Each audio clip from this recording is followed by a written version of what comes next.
So yun guys. So nandito ako ngayon guys sa ano. So wifi yan. Ginagawa ni wifi. Nagpa-flash na lang kami. Flash at saka palit ng coin slot. So dito guys to sa Kanluran. Si Kanluran ng ano po. Barangay Halayhay, Tansa, Cavite. So kaya naman ako nag-vlog. And ito kasi basic naman to yun. So ang sira niya, 5 months nang hindi napagana. Yan, 5 months.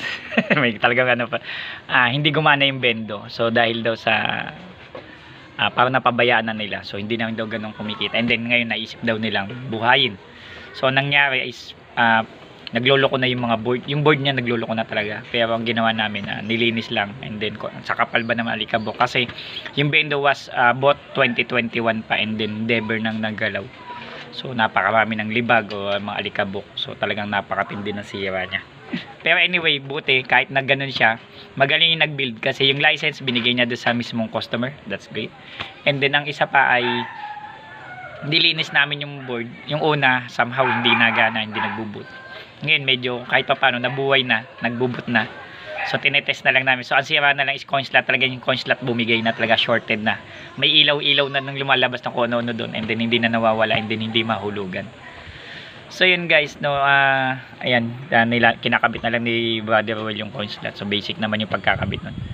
So tawag dito, regarding dun sa may nagtanong kasi sa akin, no, may incident kasi kami kahapon. Yan yung nakakatawa. So guys, alam naman, never ako nag-post o bihira ako mag-post o halos wala akong post ng pagbebenta ko ng bendo. So halimbawa magkaning bendo ko, nagpo-post ako ng public post.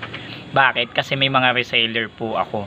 So yung mga reseller ko ay nagbebenta. So baka mamaya mag-post ako tapos mas mababa yung presyo dahil ako yung builder. Masagasaan ko sila. It so happen kahapon ay mayroon isang kaibigan, hindi ko na siya babanggitin yung pangalan, na inalok niya ako na para may bibili ng bendo. No. Kaso may kausap na. Okay, may kausap na daw. Okay. So, ni-refer niya sa akin, binigyan niya yung cellphone number. And then, tinawagan ko. Sinabi naman sa akin ng customer, may kausap na siya. Ang hindi ko alam, reseller ko yung nakabenta din doon. So, ibig sabihin pa yun, may usapan na sila. Bendo ko yung bendo ko pa rin yung i-deliver doon sa client na yun. So, yung tinutukoy ng kaibigan ko na tumawag sa akin, at yung kliyente, no, na nabibili, ay may kausap na, parehas bendo ko din ang gagamitin. O ibig sabihin, ako yung magpo-provide din ng piso wifi both doon sa pangangailangan na iisang client lang pala yung pinag-uusapan. So hindi ko, wala pong idea. Ngayon tumawag sa akin kasi akala niya ako yung nakabenta. Hindi po ako yung nakabenta kasi nga yung nag-ahente doon.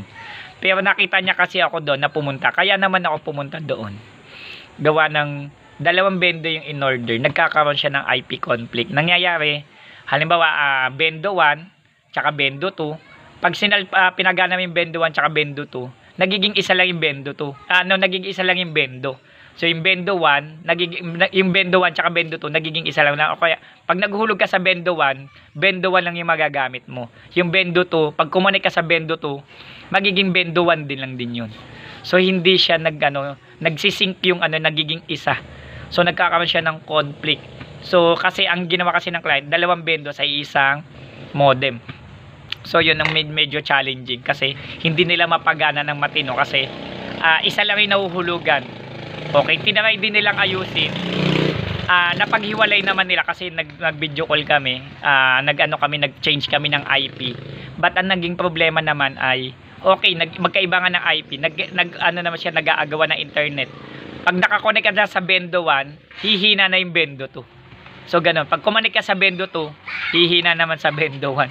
So yun yung naging kaso namin. So yun lang namin naging participation ko dyan. Tsaka nagdala ako ng mahabang kable kasi magkaiba yung de-deployan ng naunang antena sa pangalawang antena. So syempre guys, hindi ko kasalanan yun na ako yung nag-support, pero hindi ako yung nag-setup doon. So nangyari dyan ay yung client ay may kausap na siya a month ago bago pa ako katawagan ng isa pang ahente ko, no, para kasi baka sabihin niya ako yung nagkaroon ng commission doon. So hindi naman, kasi sa akin Siyempre, bendo ko na nga yun eh. Natural din naman na pumunta ako doon. Kasi hindi naman talaga yung nag-set up ang sa akin. Sinuport ko lang kasi siyempre, alangan bendo ko, hindi ko suporta na hindi gumana. Di ka, nakakahiya naman, nagbebenta tayo ng dispalinghado, ayaw gumana. Diba? So sa akin, yun lang naman yung nagiging ano ko. So, pasensya na po doon sa aking mga agent na nagkabangga-banggaan na parang ang nangyari, parang ako pa yung, ang dating kasi sa akin is parang ako pa yung hindi nagbibigay ng commission. Kasi paano ko bibigyan? Eh may original na silang kausap prior sa usapan nung isa pang agent. So, labas na po ako doon eh. Ako humingi ng pasensya kasi talaga totoo. Hindi ko yung kilala yung client. So, wala akong idea kung sino yung client at hindi ko rin sila personal na kilala. Sila, kilala nila kasi sila yung nag-ahente po doon sa kliyente. Pero never ko pong nakausap o ano man. And then nagulat na lang ako, nagkabilihan and then nagka-deliveran. Nung nagka-error, doon lang ako nag-appear. So syempre. So yun no. Wala na tayong magagawa. Okay, yan. Namumobleman si Brother Well. Ito patapos na. And then mamaya kita-kita po tayo sa tawag dito. General Emilio Aguinaldo Bailes sa Barangay Batas daw. Kita-kita po tayo mamaya. Okay po. Maraming salamat. PC mo gawa mo. Don't forget to subscribe.